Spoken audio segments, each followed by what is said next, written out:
So, this morning, the Fed released the Sloos report, which is a senior loan officer opinion survey on current banking practices. So this report highlighted the credit crunch trickling down to your everyday consumer, hitting auto loans as well as credit cards.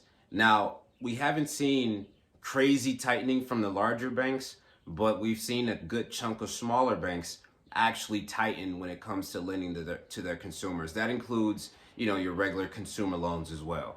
The reason this report was so important is because recently, and you guys have probably heard me say this in a couple other my videos, that the credit crunch, the Fed is hoping that this credit crunch or the credit tightening by these smaller and larger banks, it's kind of doing their job for them in terms of restrictive monetary policy, aka hiking rates. And so although it's lagging, it does shed some light on how much tightening the Fed should factor in, not done by them, into their next meeting.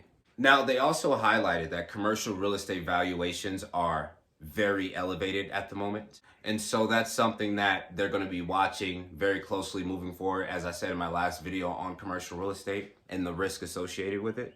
But for some reason, they seem to think that if we do have more troubles flare up in the commercial real estate sector, it will be idiosyncratic, meaning there won't be any contagion effect to regional banks, which is weird when we all know by now in the past few weeks, you've been seeing this data point every day that regional banks are responsible for about 70% of commercial real estate loans that are out there right now.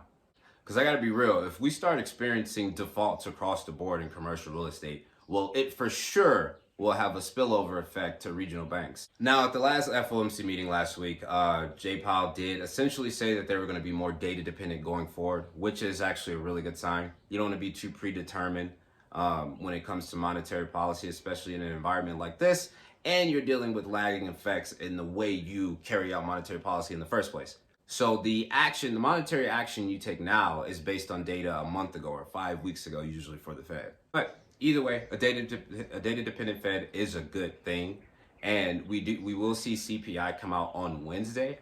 Now, if inflation comes out hotter than expected, guys, I'm going to put 25 basis points back on the table. I do still think they're going to pause the credit crunch, or it's not even a crunch. The tightening of credit is not as exacerbated as they thought it would be, or at least that's what it's showing now. So we'll see moving forward. But if inflation comes in hotter than expected, I'm putting that 25 basis points back on the table. If it does come in, in a way that appeases the Fed in terms of inflation coming down fast enough or seeing enough disinflation, well, I still think we're going to get a pause on the table to further evaluate more data that comes in, especially on these regional banks. I think they're downplaying the commercial real estate sector and its ties to the regional banks. It's pretty weird, and with the job market, so we've seen non-farm payrolls come in super hot, although like the last 13 jobs report, they have been revised down. How can you make that many mistakes? I don't understand it. But the last 13 jobs reports, they've been revised down. This one did come in extremely hot. And so if we don't see more signs of softening in the labor market in terms of wages coming down, I'm also putting 25 basis points back on the table for the next meeting in June. I still think that in Jay Powell and the Fed's mind, keep in mind they have the same mind, it's basically groupthink right now. But anyway, in the Fed's mind, price stability or bringing down inflation is still the number one goal. And so everything kind of revolves around that.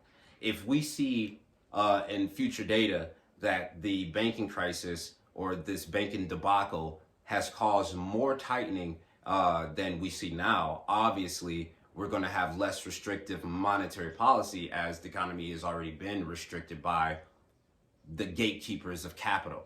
On the flip side, if CPI came in high enough, that will thwart everything, and the Fed will base their next monetary policy action strictly based on that inflation number. Because remember, that is the ultimate goal, as every Fed official will come out and say on TV or in articles and press releases, whatever it may be. So yeah, we're in a super weird spot right now. We essentially have to wait until we see more data to determine the next best step in terms of monetary policy. But if you can bet on one thing, is that we should start seeing recessionary activity in the latter half of the year. Either way, the Fed has already gotten us here. The goal is now to mitigate the severity of the outcome of what they caused over a decade ago. I hope you guys enjoy. Like, comment, subscribe, and I'll see you on the next one.